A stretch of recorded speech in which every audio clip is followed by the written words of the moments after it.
দেবলীনার jail থেকে পালানোর খবরটা শোনা মাত্রই এবার আঁতকে উঠল ইন্দ্রাণী গাঙ্গুলি। হ্যাঁ বন্ধুরা, ভিডিওতে লাইক দিয়ে দেখতে থাকুন। যে মুহূর্তে কিনা ঈশান অনুশ্রীর ফুলসজ্জার প্রস্তুতি নিতে বলা হয় এবং ইন্দ্রাণী গাঙ্গুলি যখন নিজে দাঁড়িয়ে থেকে ওদের ফুলসজ্জার ঘর সাজায় এবং তার পরবর্তীতে মীনাক্ষীর কাঁধে সমস্ত দায়িত্ব তুলে দিয়ে যখন কিনা ইন্দ্রাণী গাঙ্গুলি বলতে থাকে যে মীনাক্ষী, তোকে আমি সমস্ত দায়িত্ব তুলে দিচ্ছি তোর কাঁধে, আমি দেখতে চাই যে তুই কতটা দায়িত্বশীল এবং আগামী প্রজন্মকে তুই কী করে এগিয়ে নিয়ে যাস, এবং তার জন্য আমি তোকে বলছি যে সমস্ত আচার অনুষ্ঠান সমস্ত কিছু মেনে ওদের ফুলসজ্জাটা যাতে হয় দিকটা তোকে খেয়াল রাখতে হবে। ঠিক সেই মুহূর্তে যখন কিনা ঈশান অনুশ্রী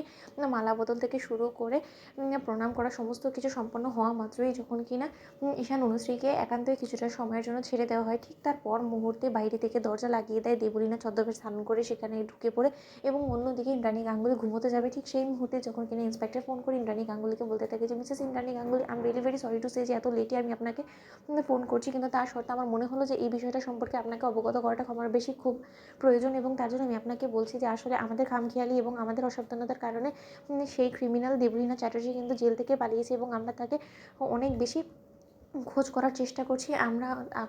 প্রত্যেকটা চাপ্পা চাপ্পা খোঁজ করার চেষ্টা করছি, কিন্তু কোথাও ওনাকে আমরা খুঁজে পাচ্ছি না। তাই আপনাকে আমি অ্যালার্ট করে দেওয়ার জন্য ফোন করেছি যে আপনারা পরিবারের লোকেরা সমস্ত লোকেরা একটু অ্যালার্ট থাকার চেষ্টা করবেন, কারণ সে যে কোনো সময় আপনাদের উপরে একটা ভয়াবহ ক্ষতি ডেকে আনতে পারে, কারণ সে কিন্তু আপনাদের উপরে যথেষ্ট পরিমাণে রেগে আছে এবং সে প্রায় সময় জেলে বসে কিন্তু এটাই বলে গিয়েছে যে সে আপনাদের ক্ষতি না করে কোনো মতেই দমবে না। ঠিক সেই মুহূর্তে ইন্দ্রাণী গাঙ্গুলি যখন বলতে থাকে যে আচ্ছা অফিসার, আপনি আমাকে একটা কথা বলুন তো, এরকম একটা দাগি আসামি কী করে জেল থেকে পালিয়ে যেতে পারে এবং আপনারা সেই সমস্ত কিছু সম্পর্কে জানেনই না, এখন আপনি আমাকে বলছেন কোন মুখ দিয়ে এই কথাগুলো বলছেন, বলে তো আপনার লজ্জা করছে না? ঠিক সেই মুহূর্তে ইন্সপেক্টর বলতে থাকে যে দেখুন ম্যাডাম, আমরা যথাসাধ্য চেষ্টা করছি আমাদের মতো করে ওনাকে খুঁজে বের করার, কিন্তু আমরা আশাবাদী যে আমরা খুব শীঘ্রই তাকে খুঁজে বের করবো, কিন্তু ততদিন পর্যন্ত আপনি প্লিজ একটু সাবধান থাকার চেষ্টা করবেন। অন্যদিকে ইন্দ্রাণী গাঙ্গুলি যখন চিন্তিত হয়ে পড়ে, ঠিক সেই মুহূর্তে ঈশান অনুশ্রী যখন কিনা একে অপরের কাছাকাছি আসে, ঠিক সেই মুহূর্তে দেবলীনা যখন কিনা আগে থেকে সেই ফুলসজ্জা ঘরে কেরোসিন ঢেলে রেখে সমস্ত প্রস্তুতি নিয়ে রাখে এবং লাইটার দিয়ে যখন কিনা দাউ দাউ করে আগুন জ্বালিয়ে দিয়ে সেখান থেকে কেটে পড়ে, ঠিক সেই মুহূর্তে অনুশ্রী যখন চিৎকার করে এবং বলতে থাকে যে ঈশান আগুন, ঠিক সেই মুহূর্তেই ঈশান বলতে থাকে যে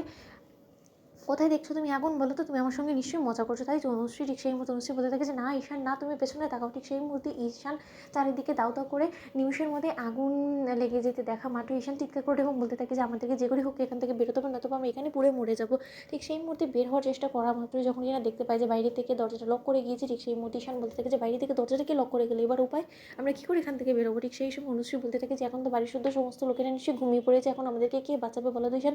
আমরা তো জানালা দিয়েও বেরোতে পারবো না, তাহলে তো আমরা সেখান থেকে পড়ে যাবো, তাহলে এখন কী হবে বলো তো? অন্যদিকে দেবলীনা বলতে থাকে যে এবার সকাল হওয়া মাত্র ইন্দ্রাণী গাঙ্গুলি দেখতে পাবে যে রীতিমতো তার সদ্য বিয়ে করা ছেলে এবং ছেলের বউ পুড়ে ছাই হয়ে গেছে, কিচ্ছু করতে পারেনি সে। তো বন্ধুরা লাইক এবং শেয়ার করে সাবস্ক্রাইব করো।